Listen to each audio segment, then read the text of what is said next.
नत्वा जिनेन्द्रं गतसर्वदोषं सर्वज्ञदेवं हितदेशकं च श्रीजैनसिद्धान्तप्रवेशिकेयं विरज्यते स्वल्पधियां हिताय. काय सांगितलं होतं? नत्वा जिनेन्द्रम, अशा जिनेंद्रांना नमस्कार करून जे गत सर्व दोषांनी रहित आहेत. पुढं सर्वज्ञ देवम हितदेशकम च, सर्वज्ञ आहेत आणि हितदेशक आहेत. श्री जैन सिद्धांत प्रवेशिकेयम, ही जैन सिद्धांत प्रवेशिका विरच्यते स्वल्पधियां हिताय, स्वल्प बुद्धिवाल्यांच्या हितासाठी मी ही माझ्याकडून रचली जाते, असं त्याच्यामध्ये मंगलाचरण करून सांगितलं. कोण आहेत ते स्वल्पबुद्धी? ते पंडित, आचार्य, भगवान, काय मुनिराज, ते सगळे स्वतःला स्वल्पबुद्धी म्हणतात. त्यांच्यासमोर आपण तर किस झाडकी पत्ती, म्हणजे आपली बुद्धी तर त्यांच्यासमोर किती छोटी आहे. म्हणून सांगितलं आपल्या हितासाठी हा ग्रंथ रचलेला आहे. शाश्वत आनंदाची कलामध्ये 36 पानावरचे ते दिलेले चौकोन आहेत, ते वाचू. वाचणार आहे का? जवळ हे वाच. एक विस्तार आत आहे, एक विस्तार बाहेर आहे. बाहेरच्या विस्तारास हात स्पर्श करू शकतात. बाहेरील विस्तारास कान ग्रहण करू शकतात. डोळे पाहू शकतात. पण आतील जो विस्तार न त्यास हात स्पर्श करू शकतात. न हात स्पर्श करू शकतात, न डोळे पाहू शकतात, न कान ग्रहण करू शकतात. आतील विस्तारास जाणण्यासाठी इंद्रियांची गरज नाही. इंद्रियांना त्या गण्याची गरज आहे. इंद्रियाकडील उपयोग थांबवण्याची गरज आहे. म्हणजे काय सांगायचं त्यातून? तुम्हाला काय म्हणायचं, तुम्हाला विकास करता येतो. एक विकास बाहेर आहे, एक विकास आत आहे. कुठं विकास करायचा आहे? नीट द्यायची, GT द्यायची, काय ते जी द्यायची, हां ते काय अजून दुसरे IPS द्या, असले सगळं विस्तार तुम्ही बाहेर करायला जाता. मग ते सांगतायत की हे सगळं इंद्रियाच्या द्वारे आहे बाहेरचा विस्तार. पण जो आतला विस्तार म्हणजे आत्म्याला जाणण्याचं कार्य कुठल्या इंद्रियांनी होणार? कुठल्याही इंद्रियांनी आत्मा जाणला जात नाही. विश्वकल्याणाची मंगल भावनामध्ये 11 पानावर आहे. पुढं चैतन्य रत्नाकरमधला आधार आहे. अनंत गुणस्वरूपी आत्मवैभवाचा, आत्मद्रव्याचा वैभव भोग घेणाराच खरा सम्राट, खरा अधिपती, तोच खरा निजवैभवाचा पती होय, स्वामी होय. हे अंतरंग अनंत गुणस्वरूपी वैभवाचे साम्राज्यच खरे शाश्वत टिकणारे आहे. म्हणजे बाहेर कुठलं वैभव नाही आहे, तर आपला आत्माच वैभववान आहे. म्हणून त्याला सम्राट म्हणलं, अधिपती म्हणजे राजा म्हणलं, पती वैभवाचा पती म्हणलं, स्वामी म्हणलं. मग हेच वैभव आपलं टिकणारं आहे. बाहेरचं वैभव नश्वर आहे. कितीही मिळवलं तरी सुद्धा ते स्थिर राहत नाही. म्हणून काय मिळवायचं आहे? इंजिनियर बनून काय मिळवायचं आहे? भरपूर पैसे मिळवायचे आहेत. काय करायचं आहे? तसलं काय एक्झिबिशन करा आणि काय ते लोकांना दाखवा आणि त्यातनं काय मिळवा. वा वा, छान छान. काय मिळवायचं आहे? बाहेर काय मिळवायचं नाही. कुठं विस्तार करायचा आहे आपल्याला? काय मी मध्ये एकदा सांगितलं होतं ना, असं डेअर शो करतात लोक. कशासाठी करतात? काय असतं डेअर शो? म्हणजे डेअर शो रे, काय काय काय स्टंट. हां तसले. कशासाठी करायचं ते माहिती आहे मामा तुम्हाला? मला माहिती आहे, तुम्हाला कसं माहिती असतं? डेअर शो असते तो. म्हणजे काय म्हणायचं मराठीत ट्रान्सलेट? असं काहीतरी संकट ओढवून घ्यायचं स्वतःवर आणि त्यातून फेस करून बाहेर पडायचं, दाखवायचं. काहीतरी आगीवरनं चालायचं, विष प्यायचं, किंवा त्या सापाला घेऊन काहीतरी खेळ करायचे. असलं काहीतरी डेअर असतात त्यात. ते करायचं लोकांना लई उत्साह असतो. की किंवा त्या बाईकवरनं काय काय खेळ स्टंट करायचे, मग ते कशासाठी करायचं? मग असं अनेक जण अनेक प्रयोग करणारे असतात, अनेक स्टंट करणारे असतात. जसं की ते कोण एव्हरेस्ट क्लाइंब करतात, कोणत्या पाण्यामध्ये किती वेळ तरी राहण्याचा रेकॉर्ड करतात, कोण काय कशाचं काय करतील काय सांगता येतील. पण मला कळत नाही कशासाठी करायचं ते सगळं, काय मिळतं त्याच्यातून? नाव मिळतं, गिनीज बुकमध्ये नाव येतं, बरी येऊ देत, पुढं त्यांनी पैसे देतील का? असं असतं का? म्हणजे मला माहीत नाही, मी विचारते आहे. पैसे पण मिळत असतील, काय करायचं ते पैशाचं आणि किती दिवस ठेवायचं ते? असं ठेवून घ्यायचं का जवळ की हे मला त्या रेकॉर्डमधून मिळालेले पैसे आहेत? म्हणजे आपलं जीवन कसं वाया चाललं आहे, कशामध्ये चाललं आहे, त्यातून सुख वाटतंय. मग सांगतायत बाहेर कुठं वैभव नाही आहे आणि सुख नाही आहे, तर आपलं आत्मवैभव हे आपल्याजवळ राहणार आहे आणि ते खरं सुखवालं आहे. किती जण क्लाइंब केले सांग एव्हरेस्टला, किती जण त्या चंद्रावर गेले म्हणून सांगतात, किती जण काय काय पुरुषार्थ केले. कोणाची नावं तर माहीत आहेत का? 1-2 नाव माहिती बस.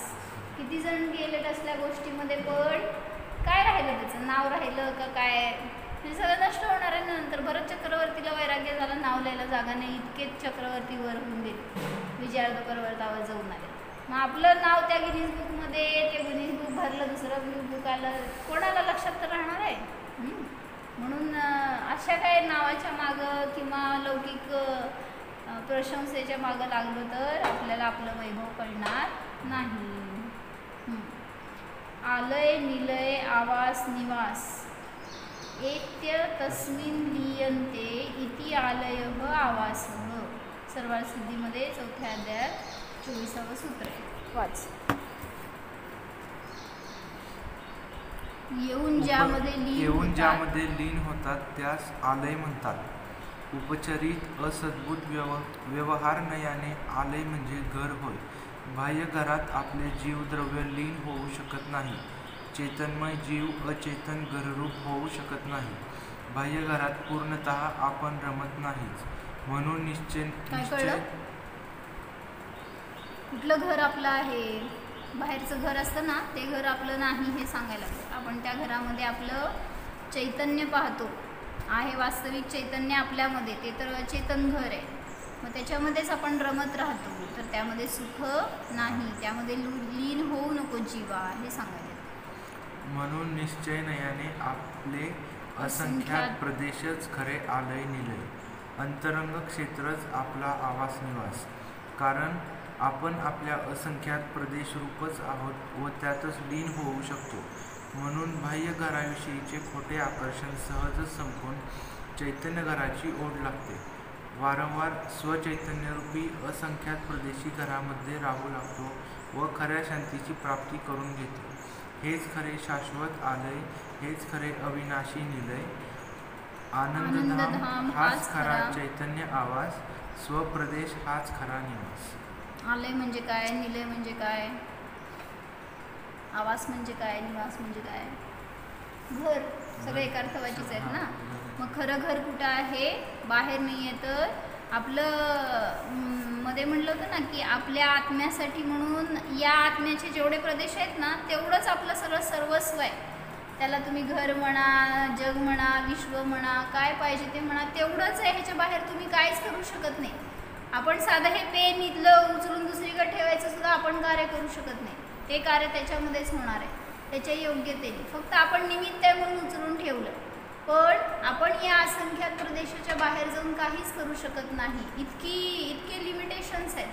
प्रत्येक द्रव्याचं कार्य ते त्याच्या प्रदेशातच करतं. बाहेर कुठं जाऊन दुसऱ्या कुठल्या द्रव्याचं कार्य करत नाही. म्हणून मी बाहेर राहतो, कुठंतरी दुसऱ्याच्या घरात रमतो, दुसऱ्याच्या घरी गेल्यावर आनंद मिळतो, हे सगळं खोटं आहे. आपला आनंद आपल्या असंख्यात प्रदेशी घरामध्येच आहे. खरी शांती इथंच आहे. चैतन्य रसायन. अजून जोरात वाच. चैतन्य रसायन. चैतन्याचा दिव्य रस जीवाच्या प्रत्येक प्रदेशावर रसरसलेला आहे. चैतन्य रस हेच एक परम रसायन, हीच एक परम औषधी. अज्ञानीने बाह्य जड रसाला औषधालाच सर्वस्व जाणून त्यामध्ये आनंद होऊन मानला. परंतु तेव्हा निरामय म्हणजेच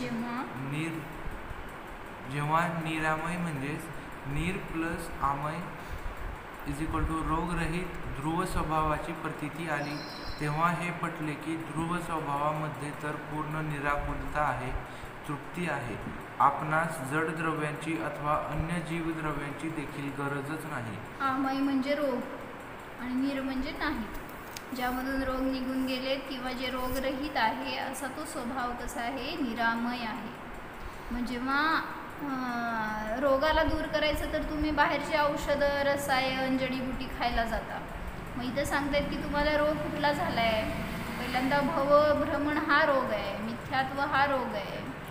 तर त्याला नष्ट करायचं तर चैतन्य रसायन, चैतन्य रस हेच खरं औषध आहे. म्हणून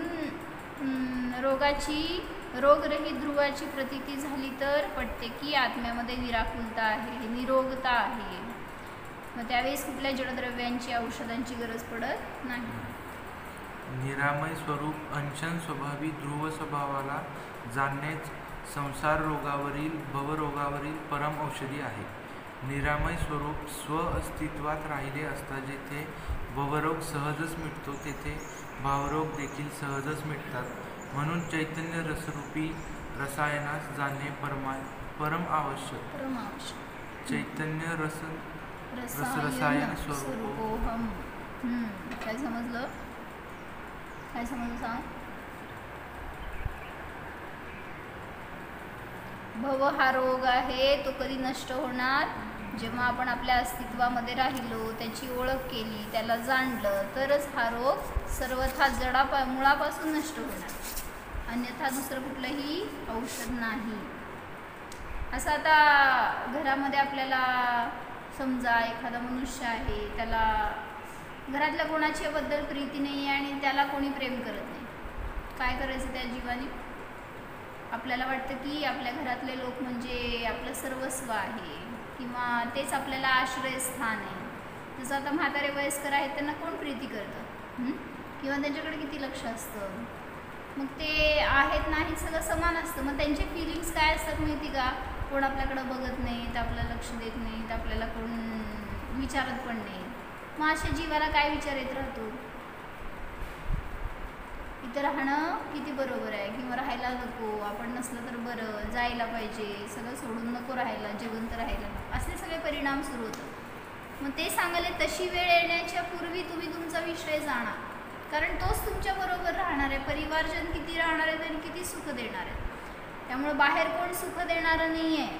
मग तेव्हा मला माझं जर स्वरूप समजलं तर तिथं उद्या तुम्ही पण म्हातारे होणार, एका बेडवर करून एका ठिकाणी राहणार. समजा काय म्हणायचं, अंतिम दशेमध्ये आहे, 1-2 दिवस नाही, असे महिने वर्ष जातात एकेकाचे. काय चिंतन करणार त्यावेळेस? म्हणजे त्या चिंतनासाठी सांगत नाही, आत्ता सांगते बरं का. पण तुम्हाला आज चिंतन असेल तर त्यावेळेस तिथं ती धारा राहू शकते. मग त्यावेळेस काय चिंतन करणार? आत्ता हातपाय चालू आहेत, जाऊन दर्शन करतो, वाचतो, ऐकतो, सगळं चालू आहे. उद्या सगळं बंद पडल्यावर सगळे अवयव शिथिल झाले, काम करत नाही आहे, काय करणार? एके जागेवर बसून पडू नये आपण. त्यावेळेस विचार काय करणार? तेच विचार येतात जे आयुष्यभर संस्कार केलेले असतात. मग ह्याचे संस्कार करा तर हे विचार राहणार.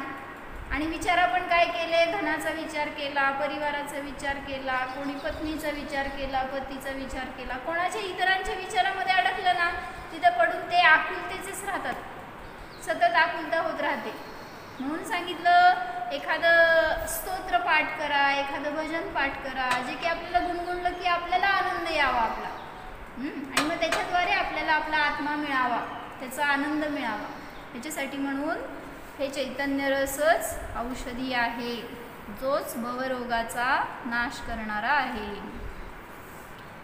म्हणजे आता इथं तुम्हाला मिळालं, जिनधर्म मिळाला, उपदेश मिळाला, काहीतरी ऐकायला काय म्हणायचं, एक थोडंसं मार्गदर्शन मिळालं. इथून मेला, पुढच्या भवात गेला, कुठं काय पडणार आहे माहिती आहे आपल्याला, कुठल्या भवात जाणार आहे, तिथं गेल्यावर काय करणार आहे? परत शून्यापासून सुरू असतं. त्यात मिळालं जिनधर्म तर, नसलं तर गेलंच परत. म्हणून सांगितलं आता इतकी दृढ भावना करायची, एवढे चांगले संस्कार करायचे स्वतःवर की हा धर्म माझा जन्माजन्मामध्ये न सुटो. मी कुठेही जरी गेलो तरी सुद्धा हे माझं तत्त्वज्ञान माझ्याबरोबर धारणेमध्ये, स्मरणामध्ये सतत राहो. माझा आत्मा, त्याची ओळख, त्याचं सम्यक्त्व सगळं मायाबरोबर टिकून राहावं हे भाव करायचे. म्हणजे मग कुठेही असला तरी सुद्धा नरकात गेला तरी जाणार आहे ना, नरकात गेलो तरी सुद्धा दुःख नाही होणार, सुरक्षित राहू शकतो सम्यक दृष्टीची. म्हणून सांगितलं असं सम्यक्त्वाचा पुरुषार्थ करा तर ते सगळ्या रोगाचा नाश करण्याची शक्ती त्याच्यामध्ये आहे. प्रतिज्ञा. लहान मुले शाळा भरताना प्रतिज्ञा म्हणतात. वकील कोर्टात खरेच बोलणार अशी प्रतिज्ञा करतो. तर कोठे कोठे प्रतिज्ञापत्रक भरून घेतले जातात, तर कोठे कोठे प्रतिज्ञा नियम व्यवहारनयाने जन्मभरासाठी घेतले जातात. परंतु प्रतिज्ञेचा नेमका अर्थ काय? काय प्रतिज्ञा म्हणजे म्हणता ना जनगण मन, नाही प्रतिज्ञा कशाला म्हणायचं? मी सगळ्यांशी चांगलं वागणार, सगळे भारतीय माझे बंधू भागन, काय असं म्हणतेस ना, काय त्यालाच म्हणायचं ना प्रतिज्ञा. कशाला म्हणायचं? हां, नाहीतर ते कोर्टामध्ये पण असं ते हात ठेवून म्हणतात मी खरंच बोलणार, किंवा ते पंतप्रधान जेव्हा शपथ घेणार त्यावेळेस ती पण त्याची प्रतिज्ञा. तो काय म्हणला होता बाहुबली, त्याची प्रतिज्ञा काय होती तेवढं सगळ्या लक्षात राहिलं माहिती का? ते वाक्य मला पाठ करवलंय सगळ्यांनी. काय म्हणले, माझं वाक्य जिनश नाही काय काय म्हणा की तुम्हाला माहिती आहे माझ्यापेक्षा जास्त. मेरे शब्द ही मेरा शासन है, काय असं काय तर होतं ना, काय होतं मेरा वचन. हां बघ कसं पाठ आहे लगेच. सांग बघू आता मी काय म्हणले मंगलाचरण प्रवेशिकेचं ते विसरून जातो. पिक्चरमधले डायलॉग पाठ करतात बरं का, आणि त्या शास्त्राचं मंगलाचरण येत नसतं. कुठले शास्त्र कोणी लिहिलं सांग बघू प्रवेशिका? काल कुठलं हे पुस्तक माताजींनी लिहिलेली आहेत. प्रवेशिका कोण लिहिलंय? कोण लिहिलंय? असं असतंय काय त्याला देवा. बाहुबलीचं नाव काय सांग? असं सगळं माहीत असतंय, पण गोपालदासजी बरे यांनी लिहिला प्रवेशिका. तर सांगितलं प्रतिज्ञा म्हणजे काय आणि त्याचा अर्थ काय हे सांगायला लागले. निश्चय नयाने प्रतिज्ञा प्लस आज्ञा प्रति प्लस ज्ञा इज इक्वल टू प्रतिज्ञा. ध्रुवाच्या प्रतीकडे प्लस जाणणे म्हणजे स्वतःच्या ध्रुव चिदानंद स्वरूपास जाणे ही प्रतिज्ञा. अनादिकालापासून आपण एकदाही न केल्यामुळे संसार सागरात भ्रमण करीत आहोत. पण एक वेळा जरी ही प्रतिज्ञा केली तर संसार सागराचा किनारा सहजच गाठू शकतो. म्हणजेच उपार्ध पुद्गल परिवर्तनातच सहजच पूर्णानंदास मोक्षास प्राप्त करू शकतो. काय कळलं? प्रतिज्ञा म्हणजे काय? प्रति म्हणजे कडे, ज्ञा म्हणजे ध्रुव स्वभाव जाणणे. मग त्या आत्म्याकडे जाणे जाणणे ह्याला म्हणायचं खरी प्रतिज्ञा. तुम्ही बाहेर शपथ घेता, काहीतरी तिथं वचन सांगता, ह्याला प्रतिज्ञा नाही म्हणायचं. तर प्रतिज्ञा म्हणजे ध्रुव स्वभावाला चिदानंद स्वरूपाला जाणणे हीच प्रतिज्ञा आहे. एकदाही त्याला जाणलं नाही आहे म्हणून अजून आजपर्यंत संसारामध्ये भ्रमण करतोय. ह्याचा अर्थ काय? उपार्ध पुद्गल परिवर्तन म्हणजे काय? असं तुम्ही विचारायचं असतं मला तर मी सांगणार. तुम्हाला माहिती आहे सांगा काय होय, काय अर्थ आहे? उगाच आपलं काय संपवायचं पुस्तक पटापटा पुढची पानं पलटायला लागलाय. म्हणजे एकदा सम्यक दर्शन झालं तर असे अनंत पुद्गल परिवर्तन थांबतात. म्हणजे काय, तुम्ही एका शरीरातून दुसऱ्या शरीरात तिसऱ्या शरीरात असं जे भ्रमंती करता ना, तर ती भ्रमंती म्हणजे परिवर्तन. तर पुद्गल परिवर्तन म्हणजे सगळे हे पुद्गल शरीर आहे ना, एक सोडून दुसऱ्यात गेलो तिसऱ्यात गेलो असे अनंत शरीरांमध्ये गेलो आणि मेलो. मग जेव्हा सम्यक दर्शनाची प्राप्ती झाली ना तेव्हापासून एक आळा बसला. जसं ते परिभ्रमण चाललं होतं ना तर त्याला एक एंड आलं. मग किती काळपर्यंत राहणार अजून तुम्ही संसारात? तर एवढा काळ, किती अर्ध पुद्गल परिवर्तनाला काही कमी.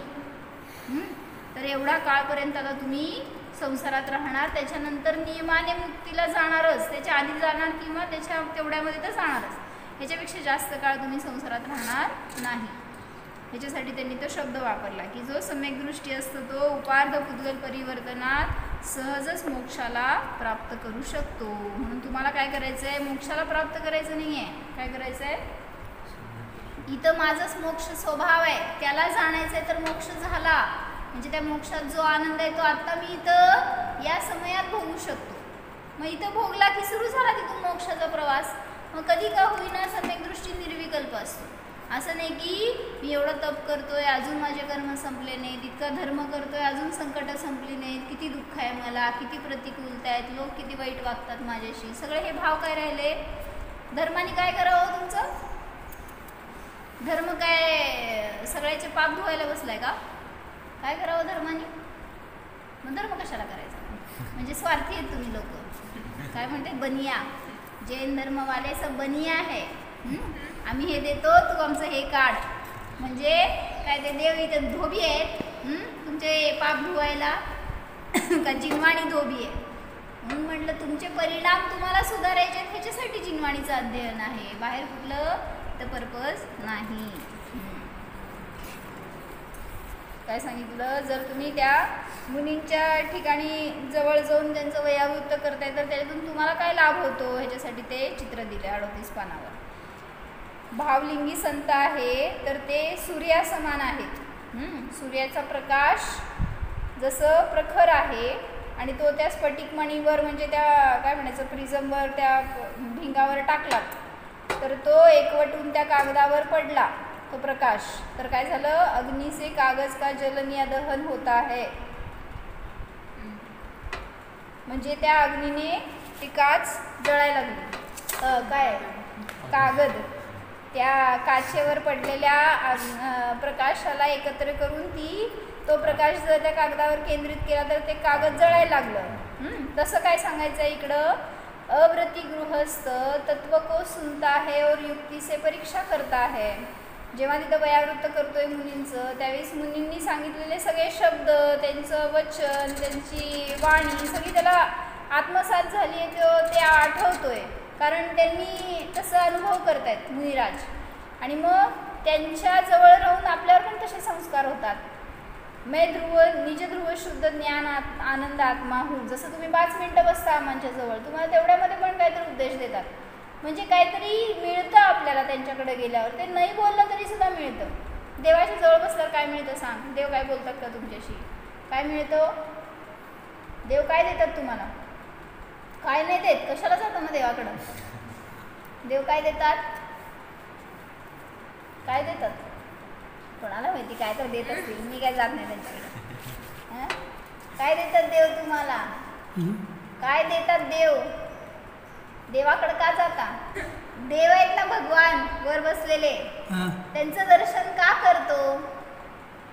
काय देतात ते पूज्य आहेत. काय देतात तुम्हाला? काय देतात?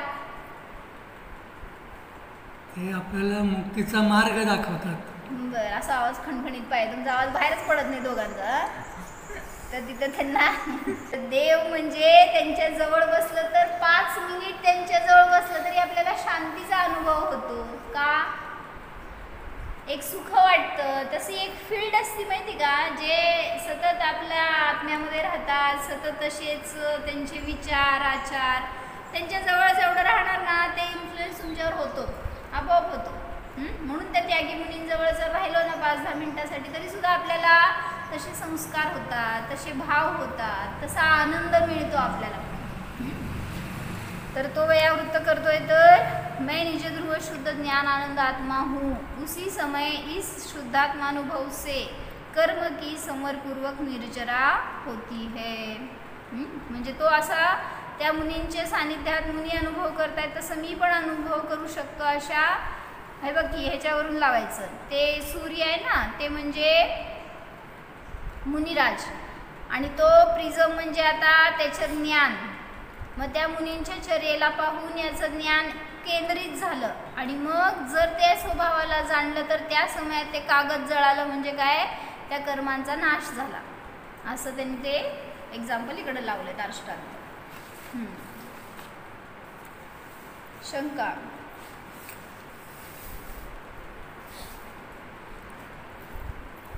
यह स्वार्थानुमान का जीवन में क्या लाभ है?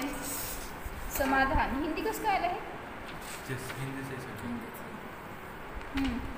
अध्यात्म न्यायदीपिकेमध्ये असं आलंय. समाधान. रोटी पकाते समय उपयोगी है, चावल आदि को पकाते समय उपयोगी है. जे काही स्वार्थानुमान आहे ना ते कधी उपयोगी आहे ते सांगायला लागले. स्वार्थानुमान म्हणजे काय? ज्या अर्थी माझ्या इथं ज्ञान आहे त्या अर्थी मी जीव आहे असं स्वतःचा अनुमान करणं, विचार करणं, तर त्याचा कधी उपयोग आहे जीवनात तुम्हाला ते सांगायला लागले. चावल आदि को पकाते समय उपयोगी आहे म्हणजे मी ते शीत दाबून बघतात ना, पूर्वी भात वर लावायचे, त्यामुळे त्यांना असं ते दाबून बघितल्यावर कळायचं भात शिजलंय की नाही. आता कसं लावतात, घेऊन टाकलं तिकडं, झालं, बसले मोबाईल घेऊन, 3 शिट्ट्या झाल्यावरच उठायचं, त्याशिवाय उठायचंच नाही. मग तिथं ते चावल आदि को पकाते समय तुम्हाला स्वार्थानुमान उपयोगी आहे, हे शिजलंय की नाही, हे दाबल्यावर मऊ झालं म्हणजे शिजलंय. व्याधी का निर्णय करणे में उपयोगी है. ज्या अर्थी मला डोकं दुखतंय, कफ झालाय म्हणजे सर्दीची सुरुवात आहे असं व्याधीचा अनुमान करू शकता. फसल के बारे में निर्णय करने में लाभ होता है. यह जिंदा है अथवा मर गया इसका निर्णय करने में उपयोगी है. म्हणजे अनुमान हे ज्ञान तुम्हाला सगळीकडे उपयोगी असतं संसारात हे सांगायले. इत्यादि रूप से लौकिक जीवन में लाभ होता है और अपने को शांति प्राप्त करने के लिए उपयोगी है. आध्यात्मिक जीवन में लाभ होता है जैसे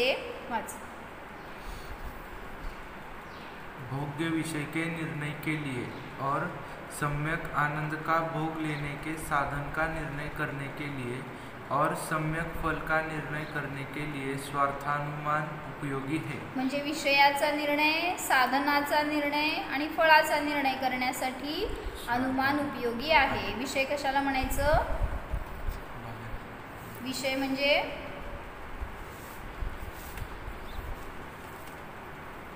विषय म्हणजे ज्ञानामध्ये ज्याला आपण ग्रहण करतो त्याला म्हणायचं विषय, आणि ते ज्ञान म्हणजे साधन, आणि त्याचं जे फळ मिळालं, जसं मी माझ्या ज्ञानाने आता पुस्तकाला जाणलं, विषय काय? पुस्तक. ज्ञान हे साधन आणि फळ काय मिळालं? त्या पुस्तकाचं ज्ञान झालं. मला त्या पुस्तकात काय सांगितलेलं आहे त्याचं ज्ञान झालं.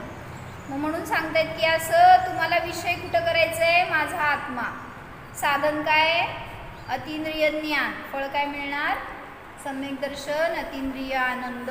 हे सगळं बाहेरच्या या अनुमानावरून बाहेरच्या विषयाला जाणून निर्णय होतो, आणि तसं जेव्हा आपण आत्म्याला जाणतो त्यावेळेस प्रत्यक्ष अनुभव होतो.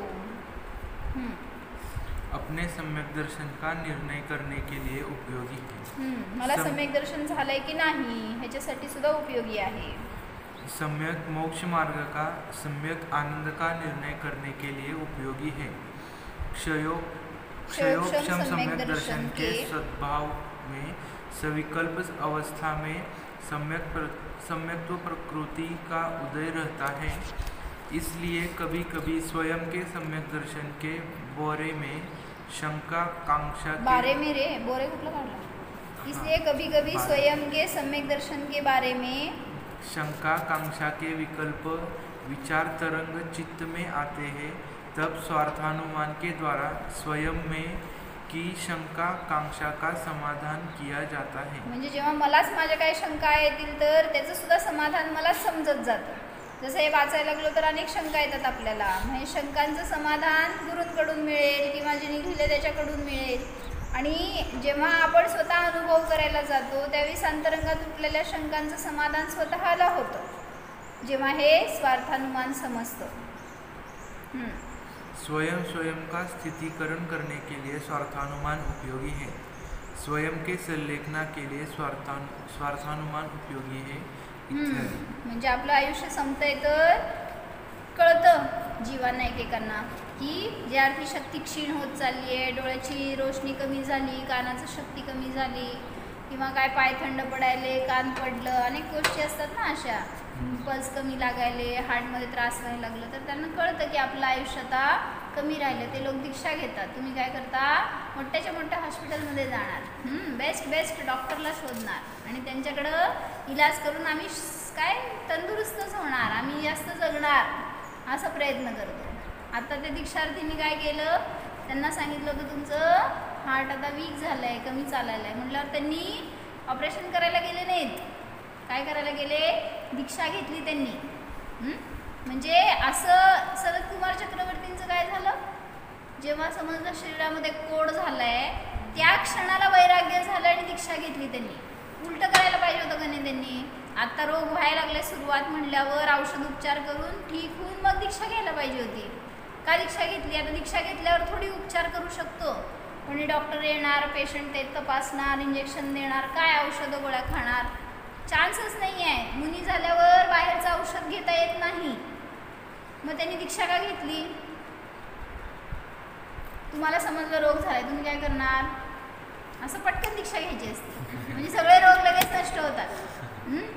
मग सनत कुमार चक्रवर्तींना रोग झाला तो 700 वर्ष त्यांच्या शरीरात होता आणि मग ते कोडनी काय झालं, सगळं शरीर व्याधीने ग्रस्त झालं. सगळीकडे ते फोडे आले, त्यातनं पस व्हायला लागला, अशी सगळी परिस्थिती. पण ते आनंदच भोगत होते. त्यांचं लक्ष त्याच्याकडे नव्हतं की ह्याला बरं करायचंय.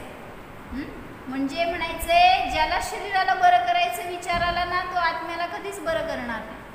आणि ज्याला आत्म्याचा विचार आला तो शरीराकडं लक्ष देणार नाही. त्याचं कार्य ते होणार आहे. आणि त्यांना सर्व औषधी वृद्धी प्रकट झाली. काय असते माहिती आहे?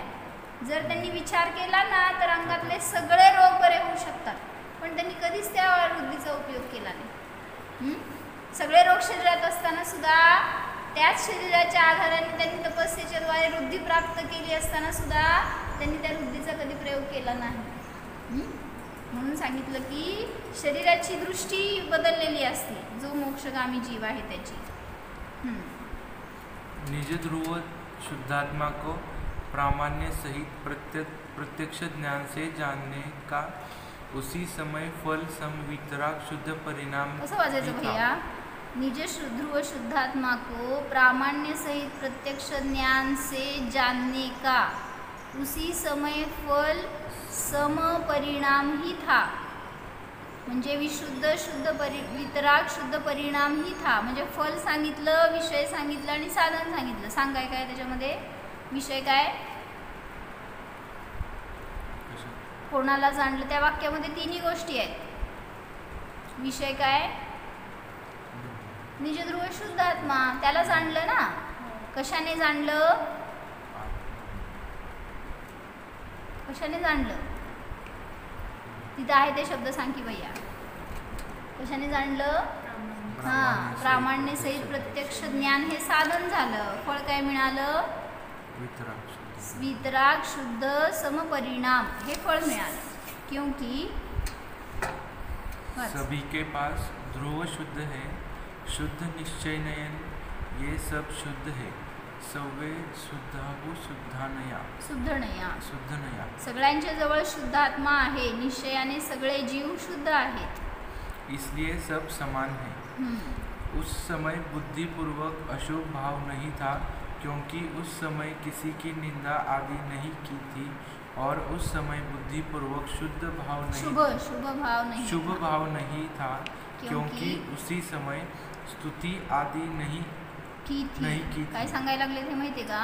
तुम्ही ध्यान करायला बसला आणि ते ध्यान करत असताना मला जो जाणीवेत आलेला विषय तो आत्माच आहे का, मला सम्यक दर्शनच झालं का, ह्याचा तुम्हाला निर्णय होत नसेल. अनेकांना प्रश्न असतो की कसा अनुभव करायचा, जाणलं हे आम्हाला कसं ओळखायचं की आत्माच आहे की नाही. मग त्याच्यासाठी तुम्हाला क्लू द्यायला लागले तिथं. न्यायदीपिकेमध्ये त्यांनी हे खुलासा केलेला आहे. त्यातलं सांगतायत की सगळ्यांच्या जवळ शुद्ध आत्मा आहे. पण जेव्हा तुम्ही जाणला त्यावेळेस तो आत्माच मी जाणलाय का वेगळं कोणाला जाणलंय ह्याचा निर्णय कसा करायचा. तर अशुभ भाव आहेत का त्यावेळी? बुद्धिपूर्वक मी कुठलेही अशुभ भाव केले नाहीत. काय? हिंसा, चोरी, संसाराचे विकल्प, खायचं प्यायचं फिरायचं हे कुठले विचार मला आले नाहीत जेव्हा मी ध्यानाला बसलो. कोणाची निंदा आदीचे विचार आले नाहीत. म्हणजे अशुभ भाव नव्हते. पुढं शुभ भाव होते का? जेव्हा मी ध्यान करायला बसलो, भगवान चांगले आहेत, त्यांची मला स्तुती करायची आहे, भक्ती करतो मी, पूजा करतो, हे शुभ भाव सुद्धा नव्हते. पुढं उस समय बुद्धिपूर्वक मोह राग द्वेष नहीं थे क्योंकि उस समय में निज ध्रुव शुद्ध ज्ञान दर्शनानंदात्मा का भोग ले रहा था. उसमें मेरा शाश्वत आनंद गुण था. इसलिए आनंद के लिए पर वस्तु की इच्छा नहीं थी और सच्चे आनंद की पर्याय प्राप्त हो ऐसी भी इच्छा नहीं थी. काय कळलं? जेव्हा मी जाणत होतो स्वतःला तेव्हा मोहराग द्वेष सुद्धा नव्हते. मग काय होतं, म्हणजेच सांगितलं शुभ भाव नव्हते, अशुभ भाव नव्हते, पराचा विचार नव्हता, तर माझा आत्म्यालाच मी जाणले. ह्याच्यावरून निर्णय करा, मी आत्म्याचाच भोग घेतला आहे. उसमें मेरा शाश्वत आनंद गुण है. आनंदासाठी मला पराची इच्छा आवश्यकता नाही, कारण खरा आनंद माझ्यामध्ये आहे. मला त्या खऱ्या आनंदाची प्राप्ती हो ही पण इच्छा नव्हती त्यावेळेस. आसक्ती नहीं थी, अर्थात दर्शन मोह नहीं था, म्हणजे मिथ्यात्व. उस समय पर के प्रति बुद्धिपूर्वक राग नहीं था, म्हणजे पैसे खिशात भरपूर आहेत असा विचार होता का जेव्हा ध्यान करायला बसलो? असला तर कोणाचं ध्यान केलं? पैशाचं ध्यान करायला बसतोय का आपण? देवासमोर बसलो तर आत्म्याचं ध्यान करायचं आहे. जैसे धन के प्रति अथवा महान पद अवस्था अथवा नाम की प्रसिद्धि के प्रति राग होता है, वैसा राग नहीं था, क्योंकि सच्ची शाश्वत आनंद वाली निज वस्तु का भोग ले रहा था. ज्याला ज्याला स्वतःचा आनंद मिळालाय, आत्मा मिळालाय ना, त्याच्या विकल्पामध्ये हे सगळं नसणार हे सांगायला. अशुभ भाव नसणार, धन परिवाराचा विचार नसणार, शरीराचा विचार नसणार, शुभ भाव नसणार. मग हे सगळं नाही नाही नाही म्हणजे कोण आहे? तो माझा आत्माच आहे, ज्याला मी जाणलं. असा निर्णय करा. पुढं. और उस समय किसी प्रकार का बुद्धिपूर्वक द्वेष नहीं था, क्योंकि आनंद वाली निजात्म वस्तु मेरे में शाश्वत है. इसलिए निज ध्रुव शुद्ध ज्ञान दर्शनानंदात्मा नष्ट होने का भय नहीं था इत्यादि. और निज ध्रुव शुद्ध ज्ञान दर्शनानंदात्मा का प्रामाण्य सहित प्रत्यक्ष ज्ञान से जानते समय बुद्धिपूर्वक चिंता नहीं थी, क्योंकि सच्चे आनंद का अनुभव हो रहा था, इसलिए निराकुलता थी. जेव्हा मी जाणत होतो स्वतःला त्यावेळेस तिथं मला निराकुलता होती, चिंतेचा कुठलाही सद्भाव नव्हता. धन आणायचं आहे, कमवायचं आहे, रक्षा करायची आहे, कुठली चिंता होती, अथवा नाम प्रसिद्धी के बारे में चिंता, कुठलीही चिंता तिथं त्यावेळेस नव्हती. म्हणजे तो माझा आत्मानुभवच होता. इस तरह वाचे. इस तरह आदिती वाच. विषय साधन और फल इन तीनों के बारे में भूल न होने से मैं सम्यक ज्ञानी हूँ, मैं सम्यक दृष्टि हूँ और सम्यक अवरत चारित्र वाला हूँ. मैं निश्चय मोक्ष मार्गस्थ हूँ. मैं मिथ्या ज्ञानी नहीं हूँ, मिथ्या दृष्टि नहीं हूँ और मैं मिथ्या अवृत्ति चारित्र वाला नहीं हूँ. परोपदेश की अपेक्षा न करके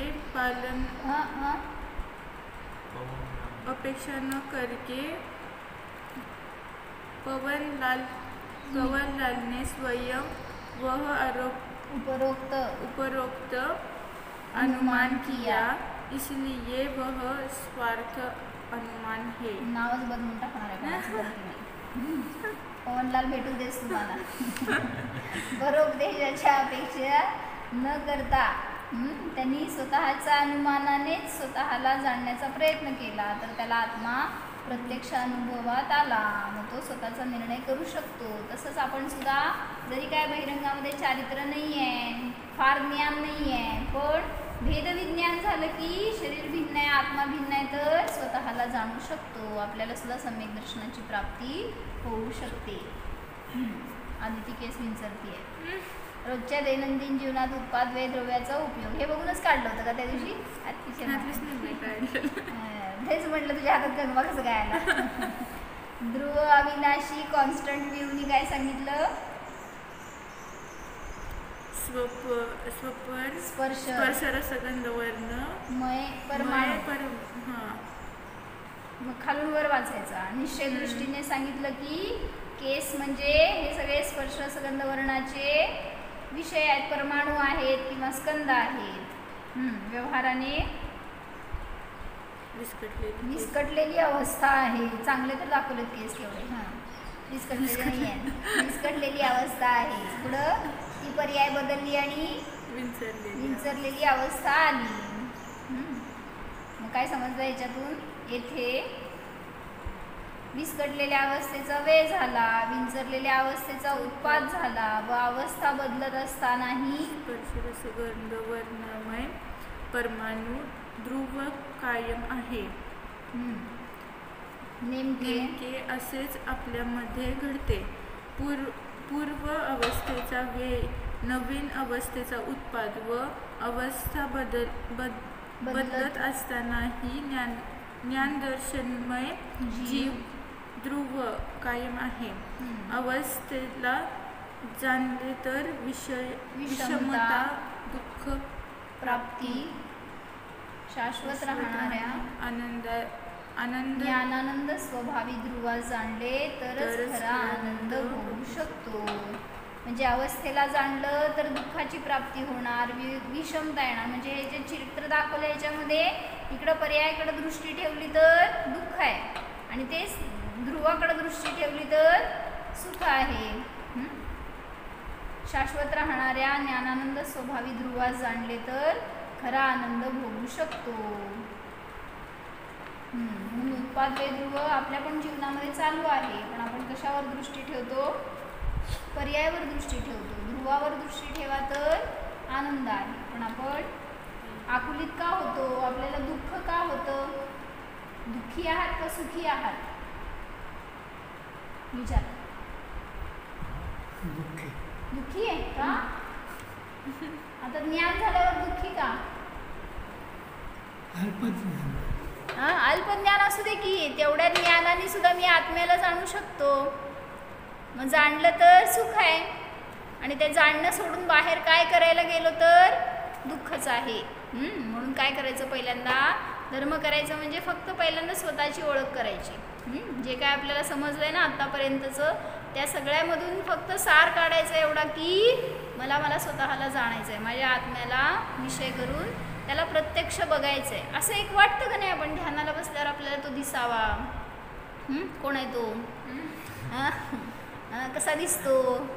कसा असतो? सुंदर असतो म्हणजे काय असतो?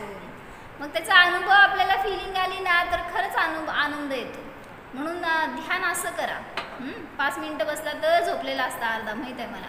पण ध्यानाला बसताना एक ध्येय ठेवायचं की नाही, मला मिळायला पाहिजे तो विषय, तो आत्मा मला समजायला पाहिजे काय आहे.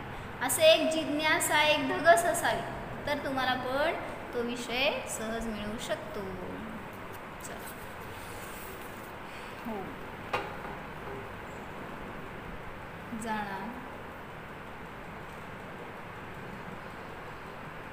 स्वतःच्या आत्म्याला जाणा. पहा, या आत्म्यामध्ये अनंत गुणांची विभूती आहे. हा माझा आत्मा ज्ञानरूपी धनाने परिपूर्ण आहे. माझ्यामध्ये कोणतीही कमतरता नाहीच.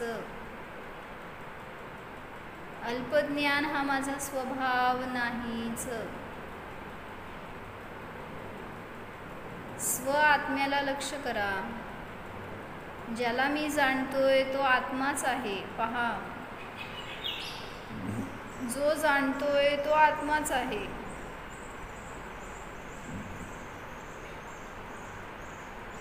या आत्म्यामध्ये इंद्रिया नाहीतच. मी तर अतींद्रिय आहे, अमूर्तिक आहे. ज्ञानानेच गम्य आहे. ज्ञानस्वरूपोऽहम्.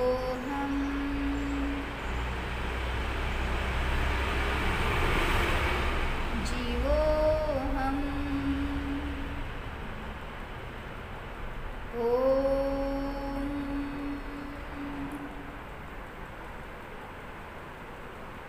विसर.